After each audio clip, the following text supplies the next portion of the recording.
What are you doing? You look like a huge poser. I'm a goth girl. I'm a goth girl that loves Sonic.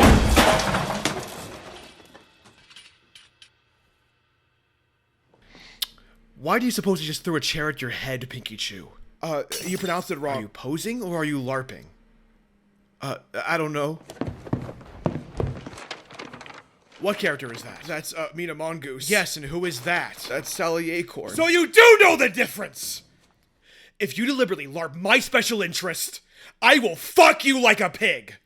Now, are you a poser, or a LARPer, or are you going to play my fucking games?! I'm gonna play your games. Carl, get this fucking bitch a Dreamcast already. My friends, we are in the middle of a LARPdemic. There have been many men on the website X.com who have committed the grand crime of not playing their favorite video games. Many men are watching the Rad Brad instead of playing games, even though this fucking guy supports AI openly. As normal in the gaming community, there is a big argument going around over something that should be resolved in like a single sentence. That conversation being, do you need to play your favorite video game to be a fan of it? The answer being, yes. Yes, you kinda do. Video games are meant to be played. It's in the title, video games. So today I'll be debunking a bunch of contrarian arguments, because there are just a bunch of stupid people making the dumbest arguments possible. And hopefully, by the end, you'll redeem yourself from being a LARPer. Why are we arguing this? This is fucking stupid. Argument 1, Isn't this just gatekeeping? I mean, I don't know, is it? It seems like the gates are pretty wide fucking open and there are no guards around. Isn't gatekeeping about intentionally restricting access or something? Or like restricting who can be called a true fan or whatever? Yeah, you know, something tells me that's not really the case here. If you're playing soccer and the goalie is leaning up by the side of the goal and pointing at the goal and going, to win soccer, you gotta kick the ball in. Is he gatekeeping a win from your team? This isn't exactly naming 5 Nirvana albums or anything. I don't think it's asking for much to play a video game one time all the way through. That's not gatekeeping, that's the bare fucking minimum. Now, some will argue that if we gatekept gaming fandoms to only people who purely played the game, then there would be fucking nothing. Nothing of what? This makes 0 sense. For a fandom around a game to start, there have to be, you know, people that played it and liked it. Of course, you can love the world and characters beforehand, but that's usually how it starts, right? The whole thing is to then play the game yourself so you can experience it and engage with it yourself. There is a very clear difference between being a fan of something and being interested in something. In fact, to further prove that we're not gatekeeping here, if you choose to actually watch this video, I will in fact be giving you many radical tips and tricks to legally obtain and engage with video games. I believe in the power of redemption, and I think you too can no longer be a LARPer. Mostly because it isn't that fucking hard. Argument 2, gaming is too expensive. What if you're poor? Look, I understand fully. The state of the economy fucking sucks. Many people can barely afford to live, and many more are currently losing their jobs. On top of that, the current state of the video game industry has been terrible, and people like the Rad Brad won't stop generating AI in their fucking thumbnails. So RAM prices have skyrocketed to extremely absurd heights. So as a result, PC prices have gone up, consoles have gone up in price too, and video games themselves have gone up in price. That fucking sucks. I fully agree. The video game industry is completely terrible right now. Things are way too inaccessible. However, that still doesn't change the fact that you didn't play a video game, and therefore you can't be a fan of it if you didn't play it. And you know what? That's okay. You don't need to be a fan of a video game to enhance your life. In fact, I would argue the fact you can't become a fan of something because the corporation won't make it accessible to you is a pretty damn good reason to get upset at the way things are. I think personally it's more than okay to tell someone, yeah, I would love to be a fan of something, but I currently can't afford it. And bonus points if you're really funny about it and you start quoting flight reacts. However, here's the thing, that argument really does not always work, because simply put, put, not every game is expensive or requires an ultra-powerful PC to run. Like, there really are points where it isn't an excuse whatsoever. It's pretty insane to me that Resident Evil is one of the most LARPed franchises ever, and infamously so, which is very funny because the original games from the 90s and early 2000s, which ran on a PlayStation 1, as well as RE1 Remake and Resident Evil 4, the original one, are available on Steam and for the most part GOG as well, and will go on sale for $5. These games, by the way, are industry-defining classics that were made for technology that at this point is over 20 years old. Undertale is another heavily LARPed video game for some reason, which is weird because that game was just on sale for $2.50, and the specs for it are so low you could run it on a fucking toaster. If your PC can run Doom from the 90s, you can run Undertale. If you want even more examples of dirt cheap games, I'm on GOG right now, and I'm seeing the Hitman games for like under $1. The only exception here is a Hitman Absolution for $2, but you don't gotta play that one. Yee-haw! I'll tell you, I don't ordinarily yee-haw, but this is a fucking yee-haw! Fucking Christmas! Tinkle, tinkle, little jar. Tinkle, tinkle, little jar. Tinkle, tinkle, little jar. Tinkle, tinkle, little jar.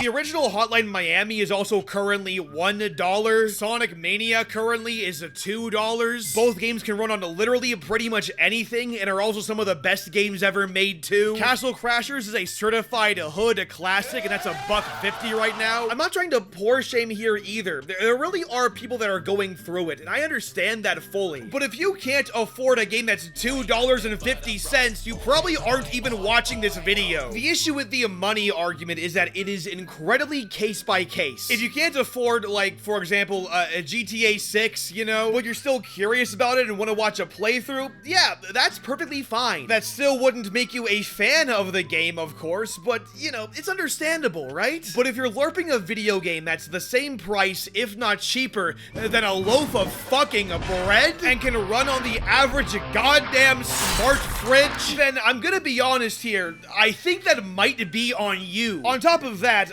there are also sometimes free games if you're lucky. I'm not talking piracy either. This is illegal. All I'm saying is, right, the backyard sports games are free on Steam. The backyard sports games are free. Come on, dude. Pablo Sanchez is in the house. We got Pablo Sanchez in the house tonight. I also haven't even mentioned abandonware games. You see, abandonware is a program, usually a game, that's no longer being sold by the publisher. And sites like My Abandonware and Internet Archive have done a great job of keeping these PC ports up. And these aren't like small games either. I'm talking like a Silent Hill 2, the OG one, a Silent Hill 3, Simpsons A Hit and Run, there's Tony Hawk, Transformers, Gears of War 1, Assassin's Creed 3. These are some big fucking games, dude. Now this is more of a legal gray area. However, if the publisher isn't selling a video game, then in my opinion, that game falls into public hands. That is, of course, until the game becomes available to purchase again, which a lot of these sites and people agree with me on that one. Again, I get it. Not everyone can afford video games like that, but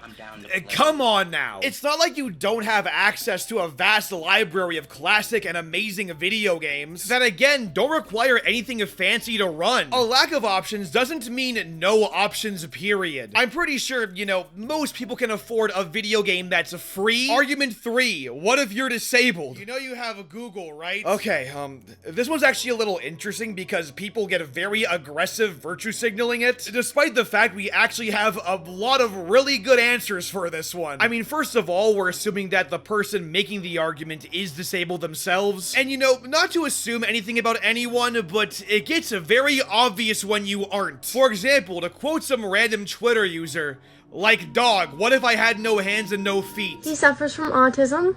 I don't suffer, I just have it. I wanna take you away. I also saw another tweet that said blind people can be a fan of movies without ever having watched them, so why don't y'all apply that same logic to video games? Well, that's because blind people can watch movies, you fucking moron! Here's how I use descriptive audio for the blind at a movie theater. Descriptive audio for the blind? What's that? It's a set of headphones that is connected to a Bluetooth receiver box with volume buttons on it. It describes what's going on in each scene in between the dialogue. And you can just record request this at any movie theater. Most blind and low vision people I've ever known still enjoy movies. Yeah, the reason we don't apply your logic to video games is because your logic doesn't fucking exist! Secondly, similar to the way blind people are able to watch movies, modern video games include very robust accessibility options. Most notably, for example, of all games, The Last of Us Part 2 has an amazing array of accessibility settings, to the point where Steve Saylor, a blind gamer and consultant on accessibility in games, was brought to tears at just how robust Naughty Dog settings really were. This is why I work so hard to promote accessibility. This is why, because this is important. Like, damn, that's real shit. And he's right as well. It is important. This guy has a YouTube channel, by the way, where he talks about accessibility in video games. So maybe if you want to stop being a fucking LARPer and do some goddamn research, it wouldn't kill you to check him out, would it? There's also alternative controller options specifically made for people with physical disabilities. There's the BioWave Proteus Builder one-handed controller, the Xbox Adaptive Controller, the PlayStation Access Controller, the Quad Stick Controller. There are options, dude! The quad stick is a mouse controller that involves one analog, 3 holes to sip or puff into, and a lip trigger at the bottom, and the side tube. The side tube is what I use for pause, map, inventory, and ping. So to look around, I use the analog.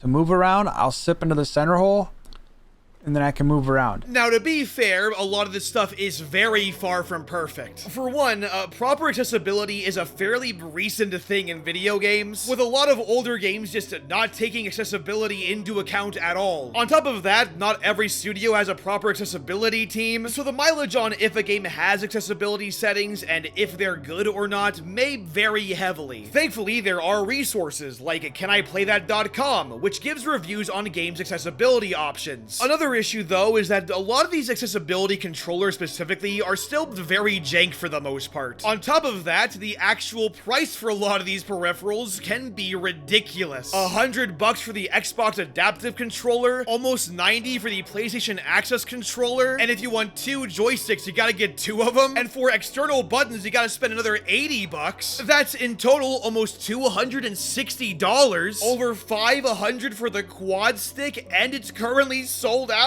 That's as much as the goddamn consoles to play games on. There's only one joystick, which does mean that it's better than the Xbox Adaptive Controller by default, but, you know, to play games that require both joysticks, am I supposed to get 2 of these? This was fucking $70. Yeah, no, here's a real genuine problem. A lot of these devices are still a work in progress and are way too expensive oftentimes. This, of course, however, does not change the simple fact that disabled people can still play video games. And the fact that there are solutions, period, is pretty fucking amazing. The YouTuber Champ UT, who is an arm amputee, if the name didn't give it away already, has 2 very interesting videos reviewing a lot of these peripherals. So, you know, instead of asking, what if I had no arms and no legs, as an excuse for you yourself to be a video game LARPer, despite the fact that you yourself aren't fucking disabled, maybe it'd be helpful to see how disabled people actually play video games. So instead of spewing the most disingenuous garbage about disabled people on behalf of yourself, who may or may not even be disabled in the first place, you can actually understand where the actual real world problems are. And once again, all this really only has some kind of footing if you yourself are disabled. If you yourself are disabled, yeah, that's a whole different conversation. You leave out contextual facts that complete the puzzle. But if you aren't disabled, then what's the relevancy? Unless I know you in real life, how am I supposed to know if you're disabled or not? And if you aren't, then you look pretty fucking stupid, don't you? Like, not only are you using disabled people as an excuse to be lazy, but you can't go to Google or YouTube at all to do some basic goddamn research? Some of you didn't even know that blind people could still watch movies. Point dismissed. Argument 4, what if I don't want to play it? What are you, fucking 12? Argument 5, what if the game sucks?